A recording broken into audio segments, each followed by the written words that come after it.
નમસ્કાર. સાહિત્યના અભ્યાસ માટે આ રજૂઆત ખાસ છે. આપણે એક ખૂબ જ સુંદર કવિતાનું વિશ્લેષણ કરવા જઈ રહ્યા છે.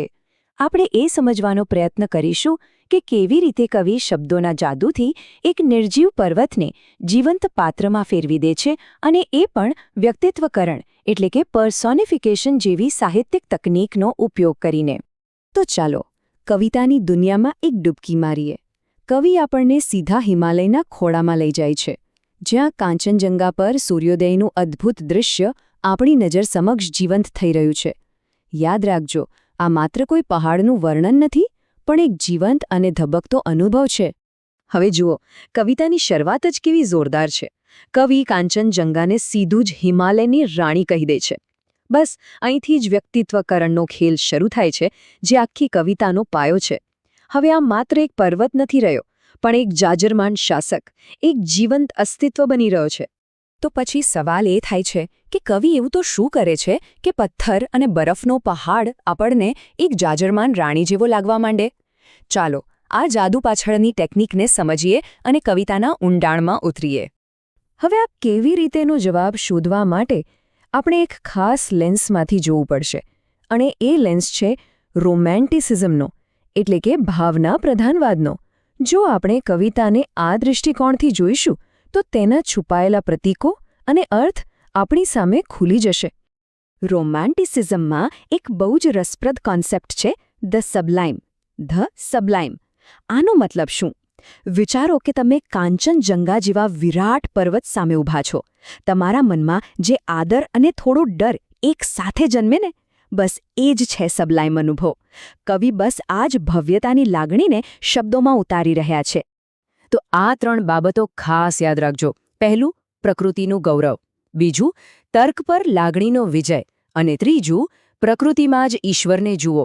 આ જ ચાવીઓથી કવિતાનું તાળું ખુલશે.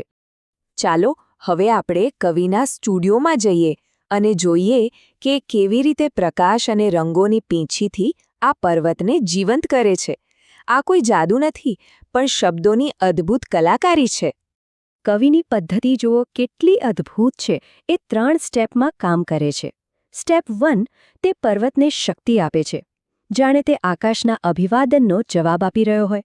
સ્ટેપ 2, પછી તેને માનવ સ્વરૂપ આપે છે, સફેદ વસ્ત્રો અને ગાલ સાથે. અને ફાઇનલી સ્ટેપ 3, અને આ સૌથી અગત્યનું છે, તે એમાં એક આત્મા રેડે છે, જે તેને ભાવનાત્મક ઊંડાણ આપે છે. હવે ચાલો કવિની રંગપેટીમાં ડોક્યું કરીએ. એમણે જે રંગો વાપર્યા છે એ ખાલી સુંદરતા માટે નથી હો. રોમેન્ટિક વિચારધારામાં દરેક રંગનો એક ખાસ ઊંડો અર્થ છે. આ સરખામણી જુઓ એટલે બધું પાણી જેવું સાફ થઈ જશે. જ્યારે કવિ જાંબલી ગૌરવ કહે છે, ત્યારે એ ખાલી રંગ નથી, એ તો રાણીની શાન, એની દિવ્યતા બતાવે છે. અને સફેદ વસ્ત્રો, એ તો એની શુદ્ધતા અને શાંતિનું પ્રતીક છે. જાણે કવિ રંગોથી જ આખું પાત્ર ઘડી રહ્યા છે. ચાલો હવે આ બધા અલગ અલગ ટુકડાઓને જોડીએ અને જોઈએ કે આખી કવિતા મળીને કેવી જાદુઈ અસર ઊભી કરે છે. આ માત્ર અલગ અલગ ભાગોનો સરવાળો નથી, પણ એક સંપૂર્ણ અનુભવ છે. અને કવિતાનો અંત તો જુઓ, આ પંક્તિઓ બધું જ કહી દે છે. હવે ભાર દ્રશ્ય પરથી હટીને સીધો અંદરના ભાવનાત્મક અનુભવ પર આવી ગયો છે. હવે આપણે પર્વતને જોતા નથી, પણ એના આત્માને અનુભવીએ છીએ. અહીં વ્યક્તિત્વકરણ એની ચરમસીમાએ પહોંચે છે. તો આખા વિશ્લેષણનો સાર શું છે? સાર એ છે કે કવિ પ્રકાશ, રંગ અને પ્રતીકોનો કુશળતાપૂર્વક ઉપયોગ કરીને પથ્થર અને બરફમાંથી એક જીવંત, દૈવી અસ્તિત્વ રચી દે છે. કાંચનજંગા હવે માત્ર એક ભૂગોળ નથી, પણ એક જીવંત, ધબકતી રાણી છે. અને હવે અંતમાં એક સવાલ.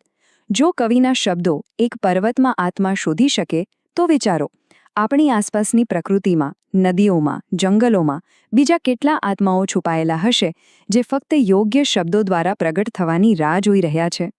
આ દૃષ્ટિકોણથી આપણે પ્રકૃતિને કદાચ એક નવી જ રીતે જોઈ શકીએ.